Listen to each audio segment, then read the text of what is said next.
روجې د احکامو په اوله کې دا مسله اهمه ده. نیت لازم دی چې د شپې نه ستا نیت وي.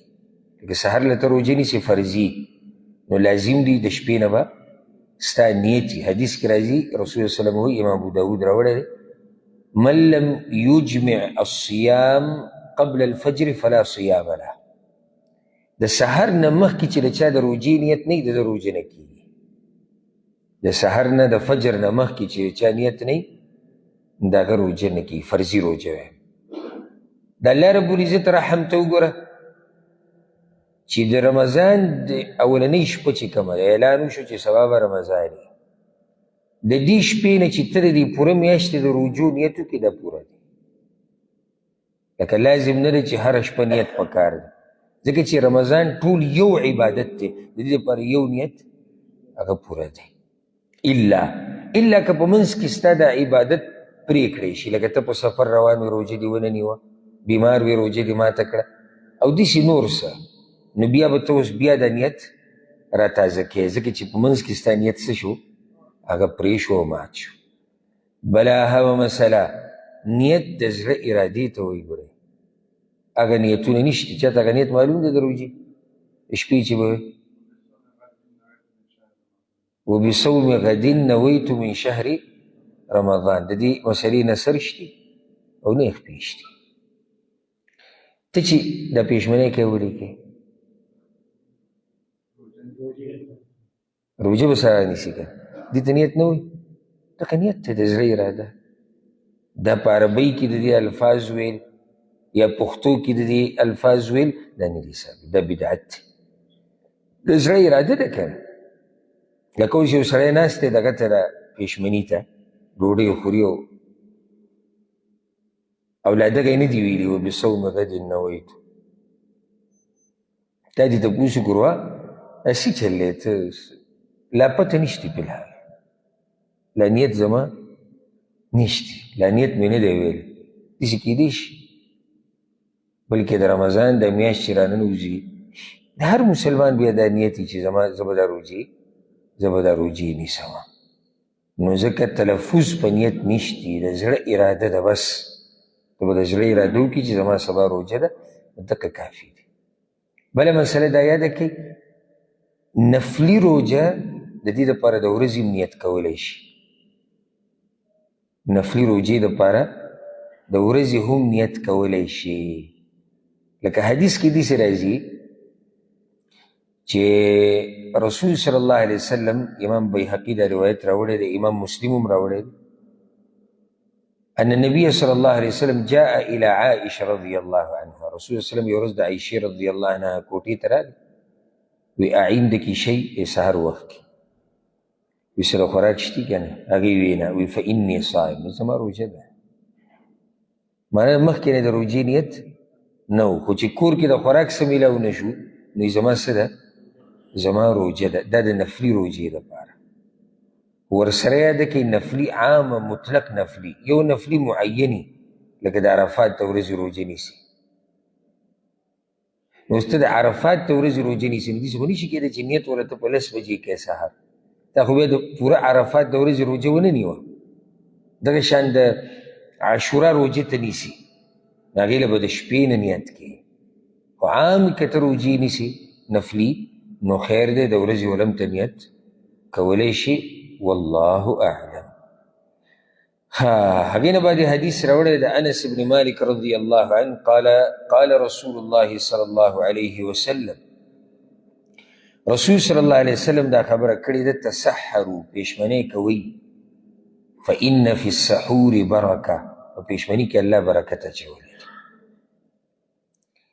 دا حدیث دلته راوړو د دې دپاره چې پېشمنۍ کول پکار دي، دا ډېر برکتي خوراک دی. په عربۍ کې پېشمني ته السحور هم ویلی کېږي، السحور یا السحور. که موږ وایو السحور په سین باندې زبر راشي، نو دا دې خوراک ته وایي، او که موږ پې پېښ ولګوو نو دا دې پېشمني کولو ته وایي. دواړه صحیح دي، سړی سحور وایي، سړی سحور وایي، د پېشمني خوراک. او دې ته د پېشمني خوراک په دې وجه کې دا وخت د پېشمني دی، اخرنۍ د شپې د اخرنۍ برخه چی که نه، دا وخت د سحور دی، نو دقه ټیم کې پیشمنی هم کېږي، نو نسبت یې دقې ته کېږي، نو دا مستحب دی.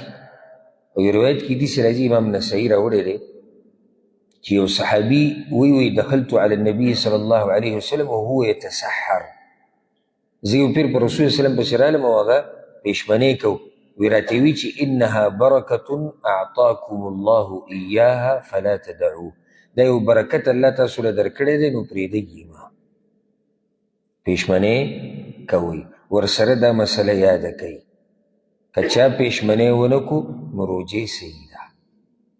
دا سوال هم اکثر خلک کوي چېرې که ما پیشمنی نه کړی اوده پاتې شو، یا یو سړی دی پیشمنی نه دی کړی او د ورځې اراده وشوه چې خوړلي نه و دي 9-10 بجو کې چېرې نفلي روجې نیسم، خو چا ورته دا وایي چې تا پیشمنی نه دی کړی، نو یاده کوي دا مسله، پیشمنی چې وکړي الله دله اجر درکوي، خو که پیشمنی دې ونه کو نو روجې دې څه ده بالکل صحیح ده، خو غوره طریقه ده نه پاتې شوې ده، غوره طریقه پاتې شوې ده. بله مسله ورسره یاده کوي، پیشمنی کم سے کم په څه باندې کېږي. یو حدیث کې داسې راځي، امام احمد راوړی دی، رسول الله وسلم وی السحور اکله برکه، پیشمنی کې الله ډېر برکت اچولی دی. هسې پیشمنی کې څه برکت دی؟ ظاهري به کې څه برکت دی؟ پیشمنی چې دې وکړو نو ورځ به د باندې ښه تېره شي، ته به پکې مونځونه وکړې، عبادتونه به وکړې، خپله که څه دنیوي منډې دي هغه به پکې وکړې، دعاګانې به وغواړې، نو ورځ دې ټوله ښایسته تېره شو، دا برکت د پیشمني شو. دغه شان چې کوم سړی پیشمنی کوي د اکثر تهجد کوي، کوم سړی چې پیشمنی کوي د اکثر تهجد کوي، دا هم برکت شو. دغه شان د سهار لمونځ به په وخت باندې کوي، دا هم برکت شو، ځکه دې ته برکت دي کې دنیوي برکتونه هم دي او اخروي برکتونه پکې. رسول الله صلی الله علیه وسلم دا به نه پرېږدي ولو ان یجرع احدکم جرعة من ماء، که نور هېڅ چاته میلاو نه شي که نه، خو یو چونګ اوبه دې وڅکي، خو ودې څکي، نو کم سے کم پیشمنی به څه کېږي، یو چونګ اوبه دې راواغېستې خولې ته دې ور واچولې، بس پیشمنی ستا وشو. هغه حدیث کې دي فإن الله عز وجل وملائکته یصلون علی المتسحرین، ملائک د دې خلکو دپاره دعاګانې غواړي چې پیشمني کوي، الله د دې خلکو تذکره په اسمانونو کې کوي، دا دومره اوچت عبادت. یو حدیث کې داسې هم راځي، رسول الله صلی الله علیه وسلم وایي نعم سحور المؤمن التمر، ښایسته د مؤمن ښایسته پیشمنی چې دی کجوره خوراک دی. امام ابو داود دا حدیث راوړی دی، نو کجوره خوراک پکې ډېر ښه دی. کجوره کوم الله ډېر برکت اچولی، ډېر طاقتور خوراک دی، ډېر طاقتور خوراک دی.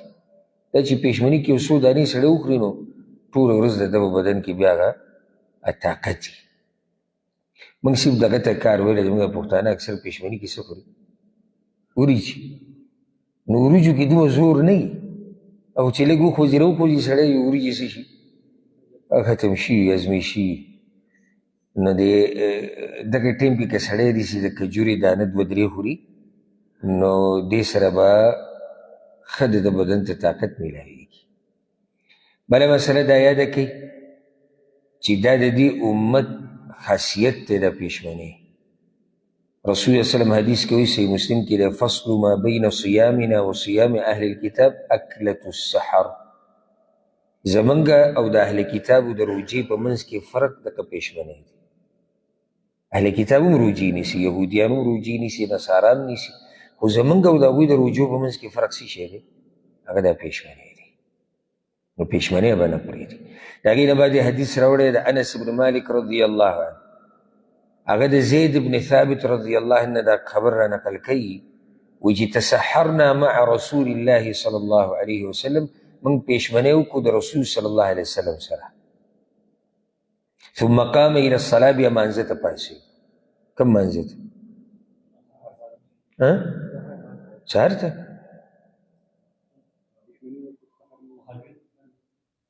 ما دکه غوښتو چې ستاسو جواب څنګه ټول شکیان شوی او 2-3 پکې جواب هم بدل کوي تهجد ته. پېشمني نه بعد څوک تهجد کوي؟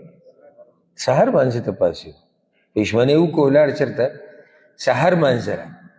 انس وایي رضی الله عنه، وایي ما د زید نه تپوس وکړو کم کان بین الاذان والسحور. دلته د اذان نه مراد اقامت دی، عربي کې اقامت ته هم اذان ویلی کېږي. د دې اقامت او د پېشمني په منځ کې څومره ټیم و؟ قال قدر 50 آیه، لکه 50 ایتونه د قرآن چې لولي. 50 ایتونه چې نه اوږدی نه لڼي، درمیانه چې دا لولي دومره ټیم و د پېشمني او څه په منځ کې؟ اقامت په منځ کې. نو دې نه دا حدیث اصل کې څه لپاره راوړی دی؟ بارک الله فیک. د دې لپاره نه یې راوړی چې پېشمنۍ به کوې، اما سره خو واضح شو. اوس تا ته وایي پېشمنۍ چې څومره اذان ته نږدې کې دومره غوره ده. یو روایت کې داسې راځي، د امام بخاري راوړی دی، سهل بن سعد رضی الله عنه، هغه وایي كنت اتسحر فی اهلی، ما به پېشمنۍ په خپل کور کې وکړو او بیا به مې تعدي وه چې د رسول وسلم سره دا سجده ورسوم. اندازه ولګو چې د پېشمنۍ د مانځه نه څومره مخکې دی، لرې دی که نه؟ دومره نږدې دی چې دغه د پېشمنۍ وکړو رامنډه وایسته جومات ته را روان دی. دا د پېشمني صحیح ټیم دی. ولې څومره چې ته پېشمنۍ لیټ کې نو په کې ډېرې فایدې دي. ټوله لویه فایده پکې دا دی چې تا خوراک دغه ټیم کې وکړو نو ورځ به دې ښه تېره شي. یوه. دویمه دا غوره ټیم دی د تهجدو، نو لږ مخکې به دې تهجد وکړي. درېیمه دا د سحر لمونځ به هم په ټیم وکړي. ښه، زمونږ یو طریقه دا هم غلطه ده او اکثر د مسافرو ملګرو دا خبره کوم، کوم چې سړی کله چې سړی کور کې د بچو منځ کې نو هغه دپاره هر څه اساني، بچو ته یو اډر ورکړي، ښځې ته ووایي، مور ته ووایي داسې داسې کوه، هغه ولکه تیارې. خو اکثر د مسافرو ملګرو کې یو دا ما طریقه د دوی لیدلې ده چې دوی د پېشمنۍ ډېر وختي کوي. دا بس 2 بجې پکې ما لیدلی دی، یعنې سهار اذان به 5 بجې یا به 5:30 دوی پېشمنۍ څه ټایم کوي؟ 2 بجې، ډېر مخکې دی. لکه زه دا نه یم خبره د دې نه ده روانه چې نه کېږي، کېږي، خو د 2 بجې ډېر مخکې دی.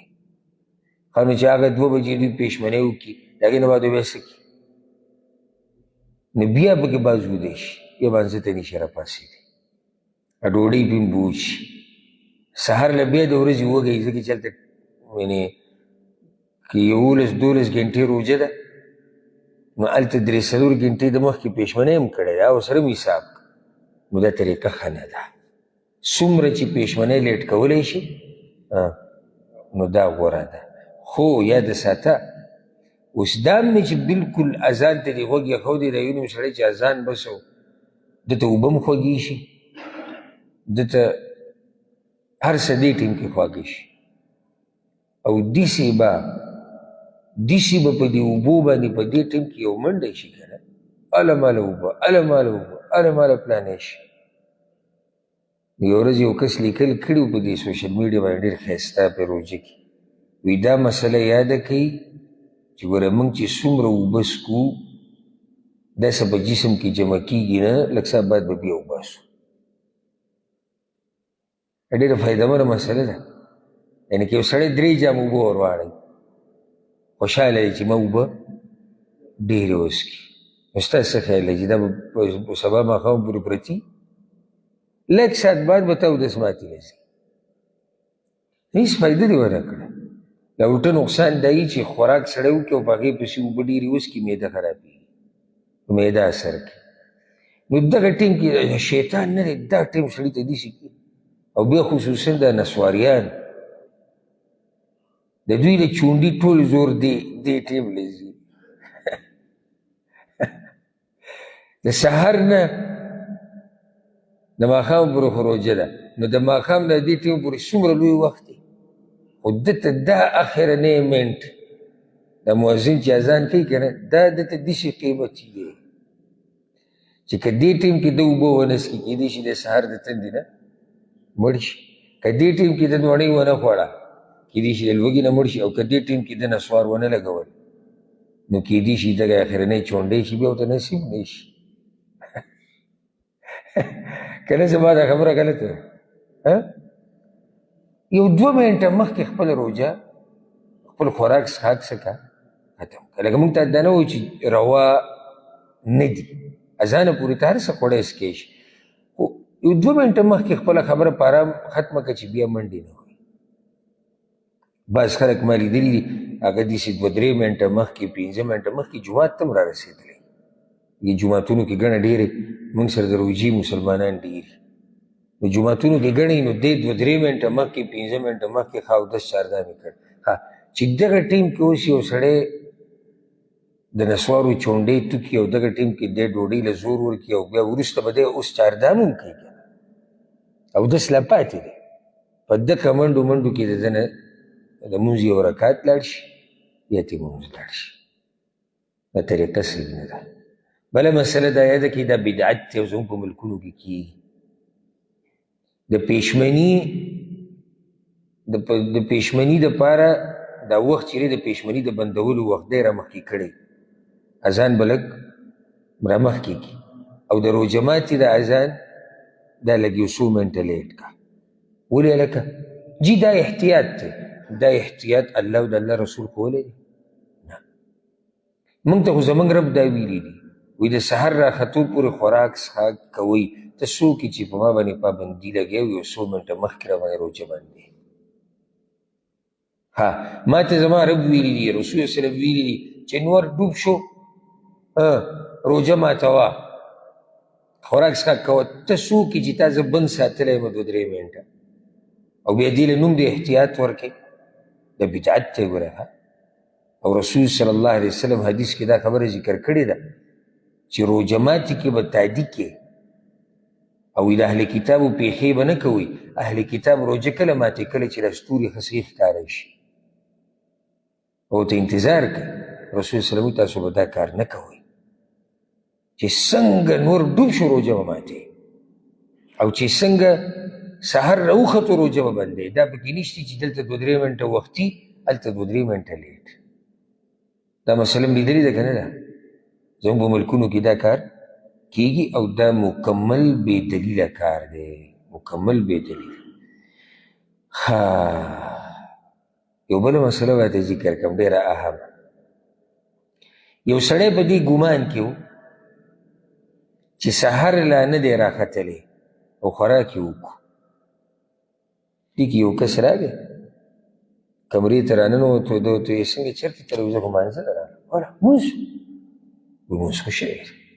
نو ما خو اوس خوراک وکړو. نو د ده ګمان دا و چې سحر لا نه دی راختلی یا خوراک یې کوو. چا ورته ووایي چې لکه اذان خو ویلی شوی دی سحر راختلی دی، نو دی دې نور د خوراک نه ځان منع کي او روژې صحیح ده. قضا پې بیا نشتې ښه قضا راوړه پې نشتې. ولې؟ ځکه چې دی معذور دی، دلته معذور دی. او رسول صلی الله علیه وسلم وی من نسی وهو صائم، د چا نه چې هېر شي او د روژې په حالت کې دی خوراک څښاک وکړي نو خپله روژې دې پوره کړي.